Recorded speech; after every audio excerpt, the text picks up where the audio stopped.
வாழ்க வையகம், வாழ்க வையகம், வாழ்க வளமுடன். வாழ்க வையகம், வாழ்க வையகம், வாழ்க வளமுடன். முழுமைப்பேறு என்றால் என்ன? அனைத்து சிக்கல்களுக்கும் ஒரே தீர்வு முழுமைப்பேறு என்ற கருத்தை ஏற்கனவே சிந்தித்தோம்.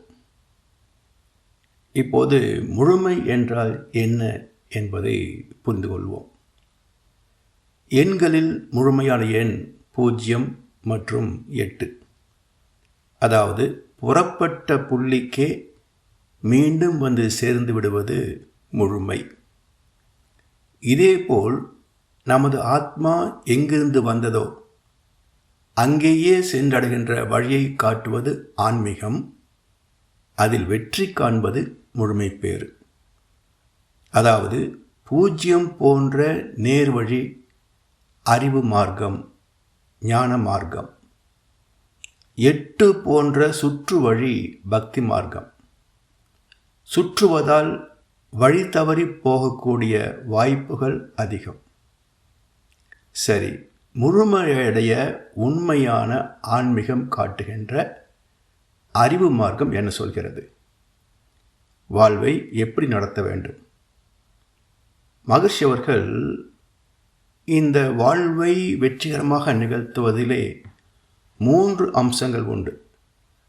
Survival, enjoyment and perfection. உயிர் வாழ்தல், உலக சுகங்களை துய்த்தல், அறிவில் மேன்மை பெறுதல் என்று 3 நிலைகளிலும் நிறைவு பெறுவதே முழுமையான நிறைவான வாழ்க்கை. இந்த 3 கோட்பாடுகளின்படி வாழ்வதற்கு நமக்கு என்னென்ன தேவை, எவ்வளவு தேவை, எப்போது தேவை, இதற்கான வழிவகைகளை பேசுவதே தத்துவம். பசி, தாகம், உடை, வீடு, உடல் கழிவுகளை நீக்கும் வசதி, வாழ்க்கை துணை, கல்வி, பாதுகாப்புக்கான மருத்துவம், காவல், அரசு, ஆத்மாவின் களங்கத்தை போக்கும் ஒழுக்கம், கடமை, ஈகை இணைந்த அறவாழ்வு, முழுமைப்பேற்றுக்கான பக்தி, விளக்கம், யோக பயிற்சிகள். இவற்றை தவிர மற்ற வசதிகள் அனைத்தும் தவிர்க்கப்பட வேண்டியவை, தேவையற்றவை. உயிர் இயக்கம்தான் வாழ்வின் ஆதார சக்தி. சக்தி போய்விட்டால் செத்து போச்சு என்கிறார்கள் அல்லவா? உடலில் உயிர் இல்லை என்றால் ஒன்றும் நடக்காது. அந்த உயிரை ஆக்கவும் முடியாது, அழிக்கவும் முடியாது. ஆனால் இடம் மாற்றலாம். Energy can neither be created நார் Detroit, but it can be transferred என்கிறது விஞ்ஞானம். உயிர் சக்தி திணிவாக இருந்தால் உடல் நலமாகவும் வலிமை மிக்கதாகவும் இருக்கும். உயிரின் திணிவு குறைந்தால் உடல் நலம், உடல் வலிவு, சிந்தனை திறம் எல்லாம் படிப்படியாக குறைந்து போகும். இந்த உயிராற்றலில் ஏற்படுகின்ற குறைபாட்டின் காரணமாகத்தான் பசி உணர்வு உடல் முழுவதும் தோன்றினாலும் அதை உணர்த்தி காட்டுகின்ற இடம் வயிறு. அதை நிறைவு செய்ய உயிர் சக்தி தேவை. விண், காற்று, நெருப்பு என்ற 3 பௌதிகங்களிலிருந்து பெறுகின்ற ஆற்றலோடு நீர் மற்றும் கெட்டி பொருட்களிலிருந்தும் ஆற்றை பெற வேண்டும். தாவரங்களிலிருந்தே ஜீவன்கள் உருவானதால் தாவரங்களே அடிப்படையில் உணவாக அமைந்துள்ளன. செரிமான சக்தியின் அளவு எல்லைக்குட்பட்டதால் உயிர் சக்தியின் உற்பத்தி அளவுக்கு ஏற்ப செலவை நிச்சயித்துக் கொள்ள வேண்டும். உணவு, உழைப்பு, உறக்கம், தாம்பத்தியம், எண்ணம் என்ற 5 செயல்பாடுகளில் அளவு முறையோடு பயன் கொண்டால் உடல் நலம் மேன்மையடையும்.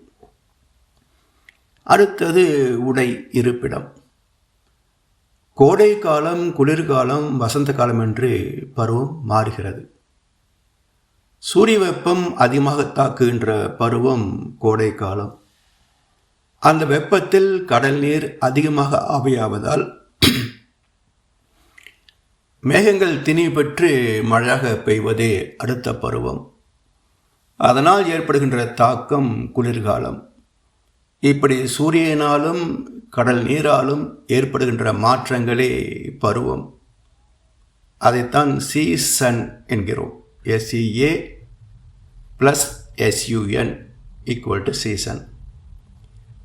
உடலின் திசுக்கள் 98.6 டிகிரி Fல் தான் நலமாக இருக்கும் என்று இயற்கை நிச்சயித்திருக்கிறது.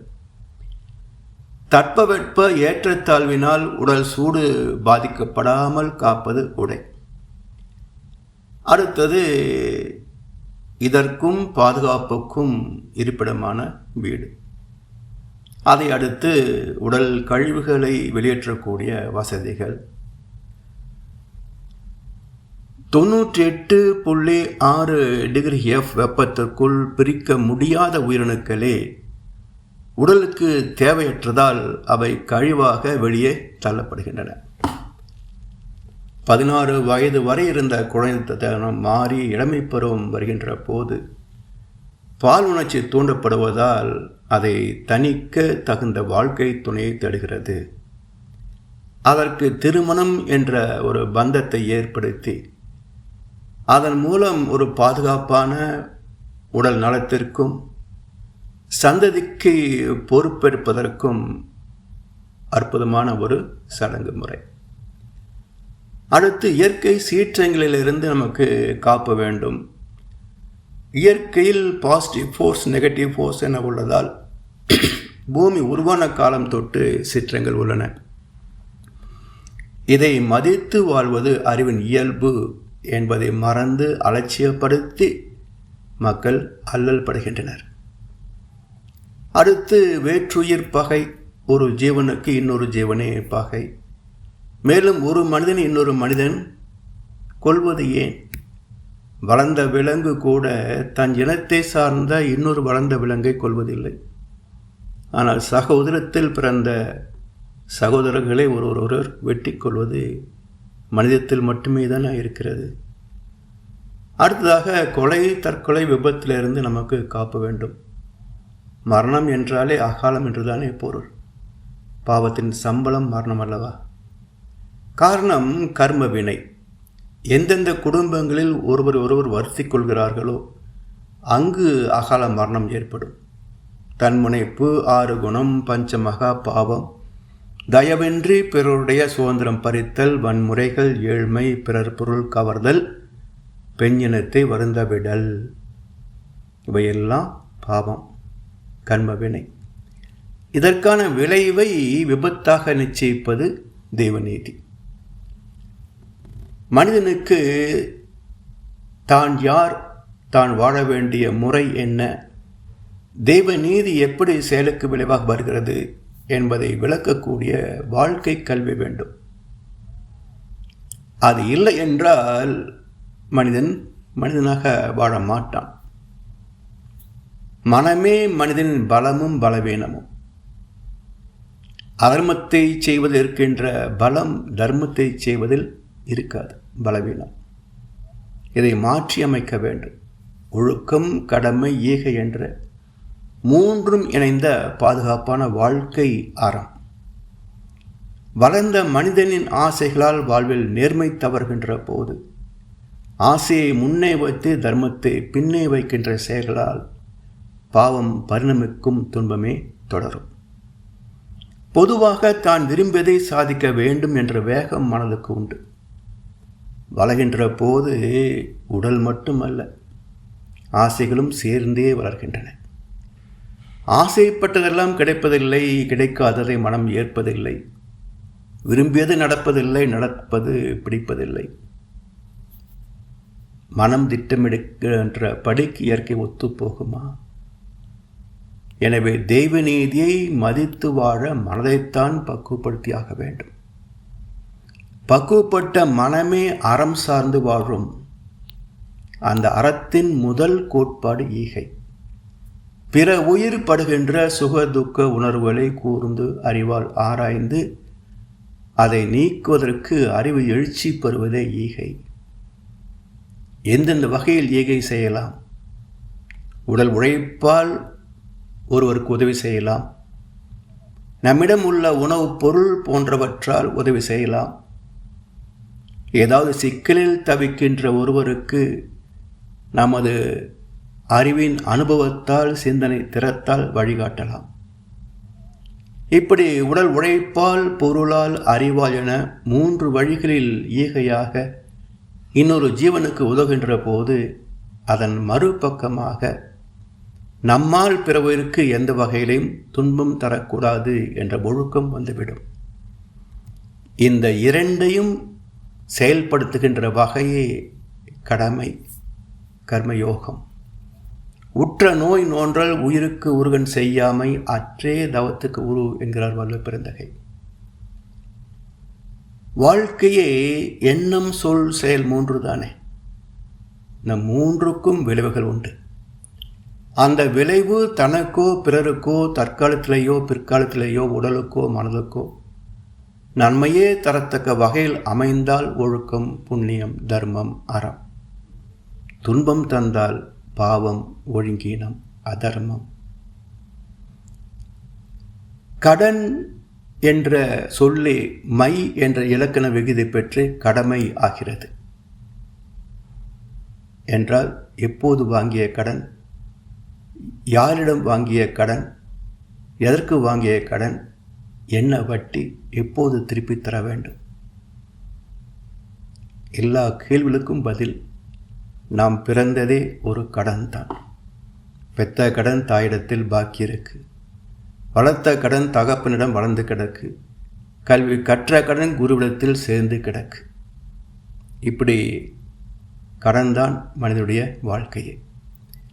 கடனை திருப்பி செலுத்தவில்லை என்றால் வங்கி திவாலாவதைப் போல, மனிதர் தம் கடமையை திருப்பி செலுத்தவில்லை என்றால் சமுதாயம் திவாலாகும். உனக்கொரு பங்கும் எனக்கொரு பங்கும் உலகில் நிச்சயம் உண்டு. ஒவ்வொரு மனிதன் உழைப்பினாலும் உலகம் செழிப்பதுண்டு என்றார் கவிஞர் வாலி. அதனால் ஒவ்வொருவருக்கும் தன் கடமை என்ன என்பதை தெரிந்து கொள்ள வேண்டும், செய்யவும் வேண்டும். அப்படி பார்க்கின்ற போது நமக்கு நாமே செய்து கொள்ள வேண்டிய கடமைகள், குடும்பத்திற்கு செய்ய வேண்டிய கடமைகள், உறவு நட்புக்கு செய்ய வேண்டிய கடமைகள், சமுதாயத்திற்கு செய்ய வேண்டிய கடமைகள், இந்த உலகத்திற்கு செய்ய வேண்டிய கடமைகள் என 5 வகை கடமைகள் ஒவ்வொருவருக்கும் உண்டு. இவற்றை நிறைவாக செய்கின்ற கர்மயோகியின் வாழ்க்கையே முழுமை பெற்றுக்கு வழிவகுக்கும். நமக்கென்று பூமியிலே கடமைகள் உண்டு. அதை நமக்காக நம் கையால் செய்வது நன்று என்றார் கண்ணதாசன். ஒழுக்கம், கடமை, ஈகை என்ற 3ம் இணைந்த அறமே பாதுகாப்பான வாழ்க்கை. இதன்படி வாழ்பவர்களுக்கு அவர்களுக்கும் அவரது சந்ததிக்கும் துன்பமே கிடையாது, சிக்கல் இல்லை, பிரச்சனை இல்லை. எல்லா நன்மைகளும் அது அந்தந்த நேரத்திற்கு சரியாக நடந்துவிடும். மிக லகுவாக, வளமாக, வெற்றிகரமாக வாழ்வதற்கு புண்ணிய கர்மாக்களே அடிப்படை என்பதை புரிந்து பின்பற்றும் மனநிலைகளை 3ஆக வகுத்தார்கள். தவறு செய்யாமல் இருக்க அந்தந்த காலகட்டத்தை ஒட்டி அறிவுபூர்வமான விளக்கம் தர வேண்டும். வெறும் நம்பிக்கையை மட்டுமே வைத்து வாழ்ந்த காலம் இருந்தது. இன்றைக்கும் அந்த நம்பிக்கையில் நல்லவர்களாக வாழ்பவர்களும் உண்டு. ஆனால் பெரும்பாலோருக்கு பக்தியும் நம்பிக்கையும் இல்லாமல் கண்டபடி வாழ்கிறார்கள். மற்றவரை சுரண்டி வாழும் பாவ கணக்கும் லாபத்தோடு சேர்ந்து வருவதை உணர வேண்டும். நம்பிக்கையில் துவங்கி விளக்கத்தில் பயணித்து முழுமை பேற்றில் நிறைவு பெறுவதே உன்னத வாழ்க்கை.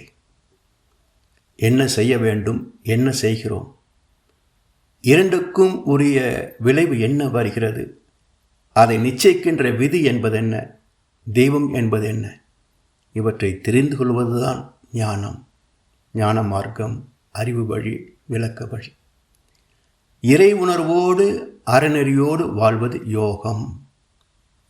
ஆழ்ந்த பக்தி இல்லாதவர்கள் ஞானத்துக்கு வர முடியாது. பக்தி என்ற பழைய இலைத்தலைகள் மக்கி போக போகத்தான் அவை ஞானம் என்ற வித்துக்கு உரமாக மாறும்.